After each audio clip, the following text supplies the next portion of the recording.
Bonjour, soyez les bienvenus dans Géopolitis, édition consacrée aux conventions de Genève, en d'autres termes, aux lois de la guerre. Les conventions qui célèbrent cette année leur 75e anniversaire dans un climat de tension internationale majeure. Ces traités sont censés limiter les souffrances humaines et empêcher la barbarie, mais ils sont de plus en plus malmenés, détournés, voire violés. Un manque d'application dénoncé par le Comité international de la Croix-Rouge, gardien de ces conventions. Cette situation interroge jusqu'à quel point le droit humanitaire international est mis à mal face à l'évolution des conflits avec par exemple la présence de nouvelles armes à intelligence artificielle. Nous recevons la présidente du CICR, Mirjana Spoljaric-Egger.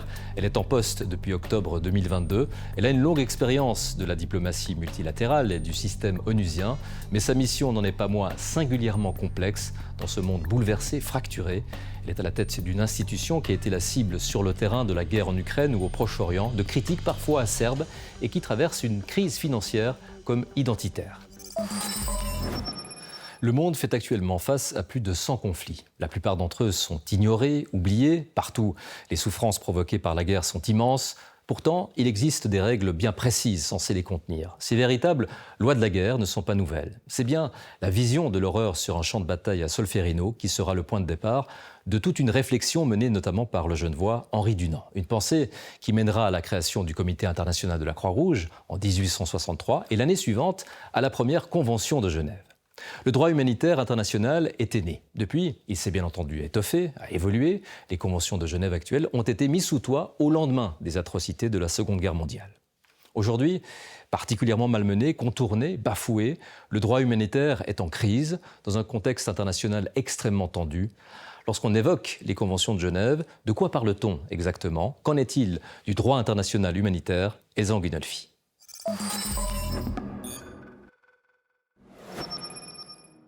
Le droit international humanitaire, c'est en fait les règles de la guerre. Ce qui est autorisé ou pas lors de conflits armés. Leur objectif est de limiter les souffrances humaines. Au XIXe et au début du XXe siècle, plusieurs traités internationaux sont adoptés pour fixer des règles à la guerre et protéger les prisonniers et les civils. Le bilan effroyable de la Seconde Guerre mondiale, des dizaines de millions de morts, pousse les États à s'entendre pour renforcer la protection des individus lors des conflits. Ils signent le 12 août 1949, il y a tout juste 75 ans, les 4 conventions de Genève, dont la Suisse devient l'État dépositaire. Ces traités et les 3 protocoles additionnels qui les complètent sont au cœur du droit international humanitaire.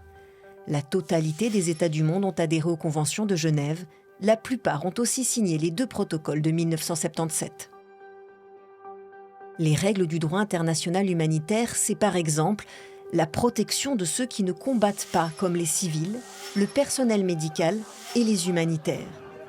La protection de ceux qui ne combattent plus, comme les blessés et les prisonniers. Ils doivent avoir accès à l'aide humanitaire et aux soins nécessaires. Les prisonniers doivent pouvoir contacter leurs proches. Le droit international humanitaire pose aussi des limites aux moyens de mener la guerre. Il régule ou interdit l'usage de certaines armes. Il interdit de cibler des civils ou de lancer des attaques qui pourraient causer incidemment des pertes civiles excessives par rapport à l'avantage militaire attendu. Le Comité international de la Croix-Rouge, fondé à Genève en 1863, est le gardien des conventions de Genève que les États sont tenus d'appliquer. Une mission particulièrement difficile dans un monde de plus en plus polarisé. Mirjana Spoljaric-Egger, bonjour. Bonjour. Merci beaucoup d'être avec nous. Vous êtes la présidente du Comité international de la Croix-Rouge, en poste depuis octobre 2022. Vous avez travaillé de nombreuses années au service de la diplomatie suisse. Vous avez une longue expérience de la diplomatie multilatérale, du système onusien aussi. Vous avez bien sûr participé aux célébrations des conventions de Genève, des 75 ans des conventions. L'heure n'est pas à la fête, avez-vous dit. Il est difficile vraiment de les célébrer dans un contexte si tendu à l'heure actuelle. Vous avez tout à fait raison, ce n'est pas un moment pour célébrer. Le CICR enregistre aujourd'hui plus que 120 conflits armés autour du monde, pendant qu'il y a 30 ans, on enregistrait une vingtaine. Donc vous voyez la compilation des différents conflits armés. Mais par contre, aujourd'hui, c'est plus important que jamais de nous rappeler de la validité du consensus universel qui est ancré dans les conventions de Genève. Parce que ces conventions ont été ratifiées par tous les États du monde. C'est cela, il y a 75 ans. Alors précisément, avec un paysage des conflits qui ne cesse d'évoluer, avec ce monde qui est en plein bouleversement, justement, est-ce que les conventions d'il y a 75 ans sont toujours aussi adéquates aujourd'hui ? Elles sont pleinement adéquates et je peux vous rassurer que vous ne pourriez pas les reconstruire aujourd'hui dans l'état actuel du monde. Mais fait est qu'elles restent ratifiées par tous les États du monde et que tous les États réaffirment régulièrement la validité du DIH, même si le DIH est violé tous les jours, probablement dans un coin du monde ou l'autre. Et même avec un regain d'intérêt, on l'a vu lors des célébrations. Absolument. Je reçois l'affirmation de tous les représentants, même à plus haut niveau, autour du monde, qui restent prêts à travailler avec le CICR et qui apportent le soutien au CICR pour qu'il puisse remplir son mandat, qui est un mandat extrêmement complexe et difficile en ce moment. Les conventions sont quand même constamment détournées, souvent violées, hélas. Comment veiller à leur application stricte ? Depuis que j'ai pris la fonction de présidente du CICR, je fais appel à tous les États du monde de faire de la mise en œuvre des conventions de Genève leur priorité politique et leur priorité de politique de sécurité aussi. Donc ce n'est pas seulement les ministères des Affaires étrangères, mais aussi les ministères de Défense qui doivent se activement saisir de la mise en œuvre. Et mettre en œuvre les conventions de Genève ne veut pas seulement dire que c'est à vous uniquement de rassurer le respect dans votre territoire et au-delà de ça, d'assurer le respect du droit international humanitaire, mais aussi d'utiliser votre pouvoir et influence sur les États qui sont partis dans les conflits ou des groupes armés qui font partie des conflits armés, de les faire respecter le droit international aussi. Mais vous, au CICR, lorsque vous constatez une violation, par exemple, des conventions, qu'est-ce que vous en faites ? Qu'est-ce que vous pouvez activer ? Nous faisons régulièrement des démarches auprès des différentes parties au conflit et puis nous entretenons ces dialogues confidentiels et discrets avec tous les États au monde, mais aussi avec plus de 200 groupes armés autour du monde qui sont impliqués dans les différentes situations. Mais pas seulement ça, nous ne faisons pas seulement les démarches quand nous voyons des violations potentielles du droit international humanitaire, mais nous mobilisons aussi ceux qui pourraient avoir une influence pour améliorer le respect et rassurer une amélioration de la protection des civils dans les situations de guerre. La violence et la multiplication des conflits mettent à mal le droit international humanitaire sur les deux grands terrains de conflit que sont la guerre russo-ukrainienne et celle entre Israël et le Hamas. Le CICR, parfois sous le feu des critiques, poursuit sa mission et fournit de l'aide, du soutien humanitaire aux populations touchées. On va le voir avec Elsa Anguinolfi.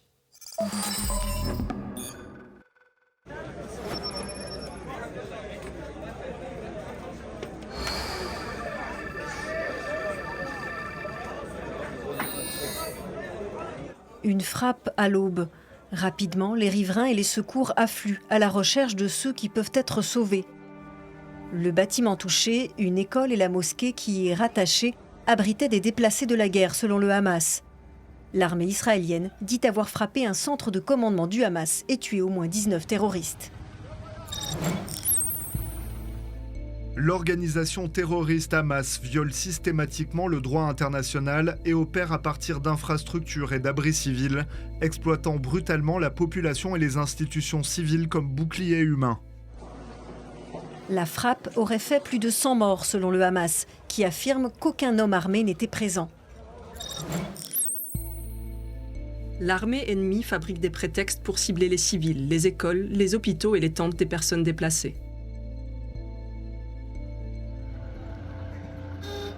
Face à l'horreur de la guerre, le CICR rappelle régulièrement aux belligérants leurs obligations envers le droit international, tout en veillant scrupuleusement à ne jamais prendre parti. Une condition, selon l'organisation, à la poursuite de son travail au plus près des combats. Depuis le début du conflit, le CICR a fourni des centaines de tonnes de matériel médical, envoyé des équipes chirurgicales, distribué couvertures et colis alimentaires. L'organisation a aussi contribué à la libération d'otages aux mains du Hamas et de prisonniers palestiniens détenus par Israël. Mais le CICR doit faire face aux critiques, parfois au plus haut niveau. Lors d'une rare rencontre filmée, Benjamin Netanyahou a reproché à l'organisation de ne pas en faire assez pour les otages. Vous avez les moyens et le droit d'exercer une pression publique sur le Hamas. Cela ne marchera pas, parce que plus nous exercerons de pression publique, plus ils fermeront la porte. Je n'en suis pas sûr.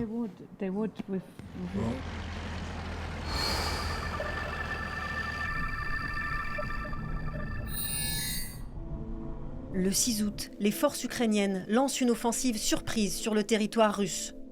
Au milieu des combats, les images des soldats ennemis capturés servent la communication de guerre dans les deux camps. Plus de 300 prisonniers de guerre sont passés par notre institution depuis le 7 août 2024. Ceux qui sont devant vous en font partie. Plus d'une cinquantaine d'échanges de prisonniers de guerre ont déjà eu lieu.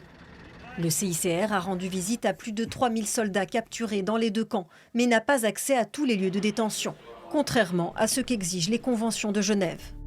L'action du CICR a été régulièrement critiquée par les autorités ukrainiennes. Je tiens à souligner que nous n'avons pas trouvé de soutien auprès du CICR. Nous ne voyons pas qu'ils se battent pleinement pour avoir accès au camp où sont détenus les prisonniers de guerre et les prisonniers politiques ukrainiens. Ce désengagement est l'autodestruction de la Croix-Rouge en tant qu'organisation autrefois respectée. C'est actuellement la plus grande opération de l'organisation, avec 800 collaborateurs mobilisés. Au printemps 2022, au plus fort des combats à Mariupol, le CICR avait escorté des convois de centaines de civils fuyant la ville. L'organisation aide aussi les familles à obtenir des informations sur le sort de leurs proches portés disparus lors du conflit. Mirina Spoljaric, le CICR doit composer avec une situation extrêmement difficile sur le terrain. Bientôt une année de guerre violente entre le Hamas et Israël après les massacres du 7 octobre.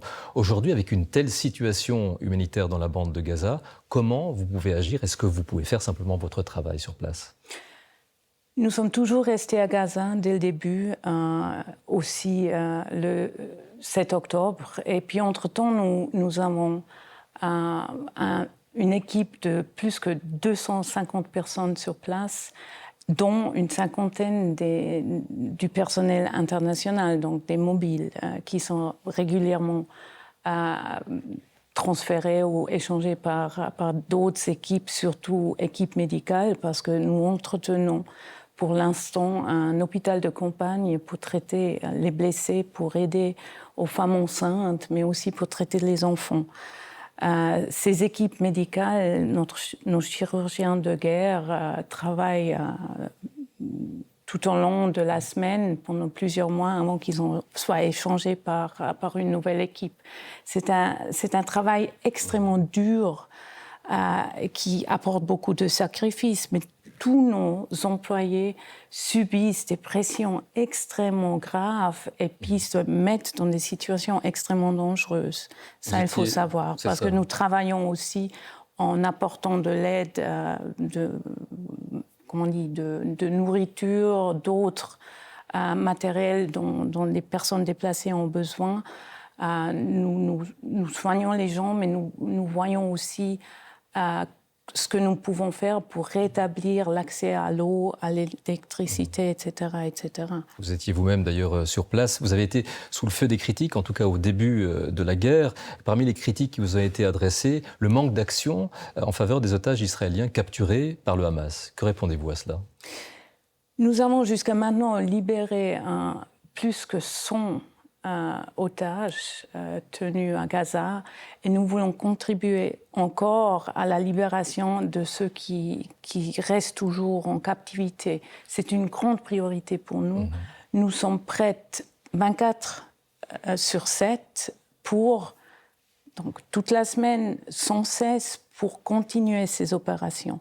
Mais il faut aussi savoir que sans un agrément entre les parties, sur les modalités de la libération de ces otages, nous ne pouvons pas agir.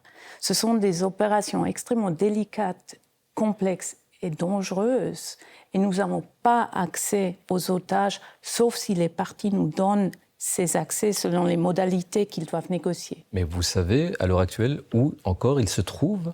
Est-ce que vous pouvez les approcher? Nous ne savons pas où se trouvent les otages qui restent encore à Gaza et nous n'avons pas accès à ces otages aussi long que ces négociations se poursuivent et aussi long que ces négociations n'ont pas produit un agrément sur les modalités de la libération. Et les prisonniers palestiniens, cette fois-ci, en Israël, vous pouvez leur rendre visite? Les autorités israéliennes ont effectivement suspendu l'accès aux prisons pour le CICR depuis le 7 octobre. Et depuis le 7 octobre, nous nous engageons dans un dialogue avec ces autorités pour reprendre ces visites.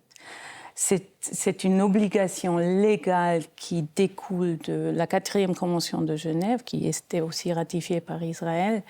Et nous insistons toujours à avoir cet accès et aussi à pouvoir notifier les familles du sort de leurs proches.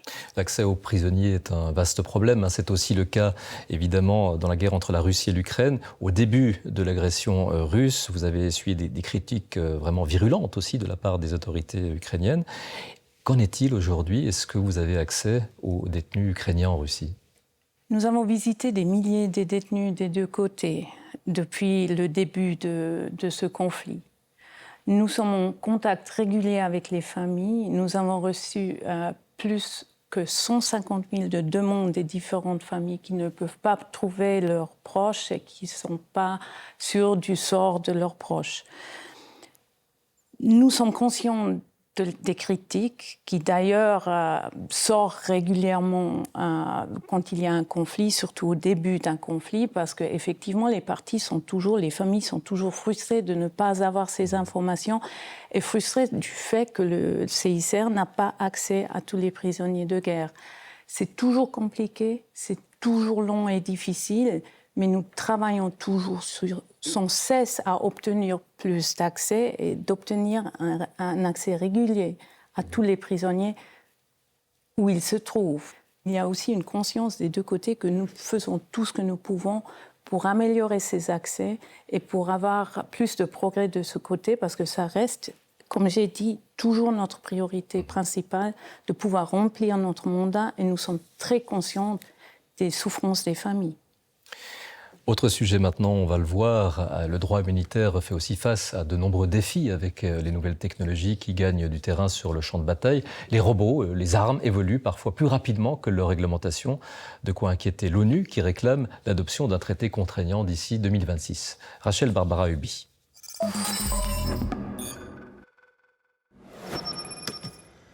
Ceci n'est pas une dystopie. Ce chien robot pourrait bientôt devenir un précieux allié de l'armée ukrainienne. Agile et furtif, il peut détecter des mines et inspecter des tranchées. De quoi soulager les soldats ukrainiens en sous-effectif face à la Russie. Un chien qui coûte quelques milliers de dollars peut se charger d'une tâche pour laquelle il aurait fallu déployer de nombreux systèmes de communication technique et au moins 3 à 5 soldats.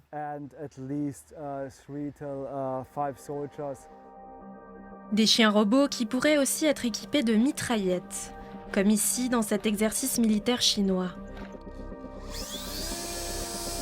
Des robots aux drones dopés à l'intelligence artificielle, l'Ukraine fait figure de laboratoire pour ces nouvelles technologies. Cette année, l'armée a lancé la première branche militaire du monde consacrée aux systèmes sans pilote. Et l'Ukraine n'est pas la seule. À travers le monde, on assiste à une véritable course aux armements intelligents. À Gaza, l'armée israélienne utiliserait pour la première fois l'intelligence artificielle à grande échelle. Selon une enquête du média israélien Plus 972, un programme connu sous le nom de Lavender aurait désigné jusqu'à 37 000 cibles comme potentiels membres du Hamas. Toujours selon cette enquête, le logiciel disposerait d'une marge d'erreur de 10% et 15 à 20 victimes collatérales auraient été acceptées par cible au début du conflit. De quoi inquiéter l'ONU, qui y voit un potentiel lien avec l'ampleur des destructions et le nombre inédit de victimes civiles à Gaza. Je suis profondément perturbé par les informations disant que la campagne de bombardement de l'armée israélienne inclut l'intelligence artificielle comme outil pour identifier des cibles. Aucune décision de vie ou de mort affectant des familles entières ne devrait être déléguée au froid calcul des algorithmes. L'armée israélienne n'a pas contesté l'existence de l'outil, mais elle a nié se servir de l'intelligence artificielle pour identifier des terroristes présumés. Les systèmes d'information ne sont que des outils pour les analystes dans le processus d'identification des cibles.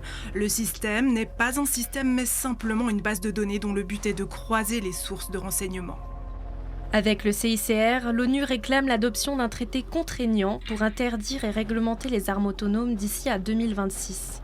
À ce jour, l'homme garde la main sur ces technologies, mais leur évolution pose la question « Et demain, qui appuiera sur la gâchette ?» Mirjana Spoljaric, plusieurs pays sont en train de mettre au point des armes de plus en plus sophistiquées. On l'a vu aussi dans le sujet, mais là, on craint l'élaboration d'armes autonomes, c'est-à-dire sans intervention humaine. On franchit encore là une ligne morale supplémentaire.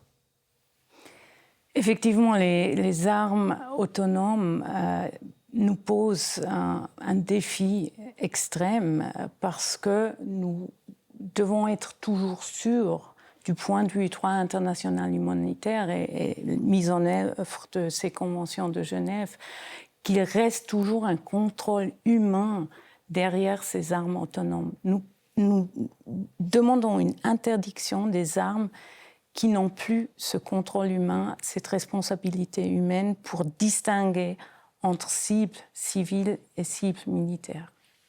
Il y a vraiment beaucoup à faire dans ce domaine des traités sur les armes. On a d'autres exemples, mais il est vraiment difficile aujourd'hui de se faire entendre au niveau des États, dans la mesure où ces États, peut-être, se méfient des restrictions sous prétexte d'un contexte géopolitique troublé.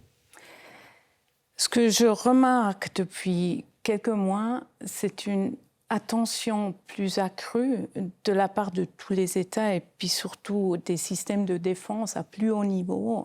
Et je l'entends régulièrement dans mes entretiens que ces différents systèmes de défense se rendent compte du potentiel destructif et incontrôlable de ces armes autonomes.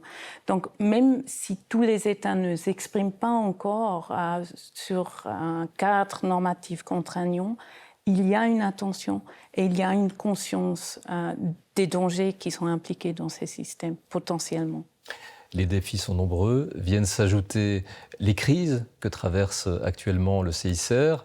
Crise, on va dire d'abord de valeurs même. Est-ce que c'est une grosse remise en question ? Nous n'avons pas une crise de valeurs. Au contraire, nous venons d'adopter une nouvelle stratégie qui met notre mandat au cœur, qui met les conventions et la mise en œuvre du droit international humanitaire au cœur de notre action. Nous sommes dédiés d'être le plus proche à ceux qui souffrent, à ceux qui ont besoin de notre aide et à ceux qui autrement ne seraient pas visités par aucune autre organisation parce que le CICR a normalement plus d'accès grâce à sa neutralité et sa confidentialité stricte dans le sens humanitaire. Ça vous a obligé quand même à recentrer vos objectifs. Nous avons accru le focus sur l'aide et la protection que nous voulons apporter aux plus vulnérables dans les situations de conflit. Donc notre concentration sur les situations de conflit, les situations de guerre, elle va être encore plus dans le futur parce que nous devons concentrer nos ressources sur les travaux que d'autres organisations ne peuvent pas prendre parce que notre mandat est très spécifique. Et une grave crise financière également, avec de nombreux licenciements. Qu'en est-il aujourd'hui ? Est-ce que la situation s'est stabilisée ? Nous avons pu stabiliser la situation financière. Nous sommes solides aujourd'hui, ne veut pas dire que nous avons toutes les ressources que nous aimerions avoir pour apporter de l'aide partout dans la centaine des situations de conflit où nous sommes présents. Mais effectivement, nous avons entrepris des améliorations dans la gestion de ressources et nous avons aussi amélioré le dialogue avec les pays donateurs dans le sens où ils se sont rendus conscients de ce qui se passe s'il n'y a pas assez de financement pour le CICR, parce que nous ne sommes pas remplaçables. Vous êtes titulaire d'une maîtrise en philosophie. Avec la brutalisation de la guerre, les messages haineux, la déshumanisation, en prenant un peu de recul, est-ce que vous réussissez à garder quand même de l'espoir face à l'avenir ? Ce que vous entendez aujourd'hui régulièrement, c'est le dogma, l'approche vers la politique de dire vous êtes ou avec nous ou contre nous. Cette approche, elle ne se méfie pas des coûts humains qui viennent avec l'espoir d'avoir une victoire absolue, coûte que ça coûte. Moi, je reste convaincue que le cœur de l'humain, c'est un cœur qui veut avoir la paix, qui veut avoir la stabilité, qui croit au bon dans l'humain, parce que sinon, si ce n'était pas le cas, les conventions de Genève n'existeraient pas. Mais aussi parce que notre chance de survie, elle est toujours plus grande dans la paix que dans la guerre. Mirjana Spoljaric, merci infiniment. Merci. Les conventions de Genève, on l'a rappelé, visent à protéger les civils, mais également les travailleurs humanitaires. L'ONU vient de fustiger les violences qui se banalisent contre les humanitaires. Ils sont 280 à avoir été tués dans le monde en 2023. Un record tragique qui risque encore d'être battu cette année, selon l'ONU. Merci à vous de nous avoir suivis. Retrouvez Géopolitis en tout temps sur les applications de la radio-télévision suisse et de TV5 Monde, ainsi que sur notre chaîne YouTube. Rendez-vous la semaine prochaine. D'ici là, portez-vous bien.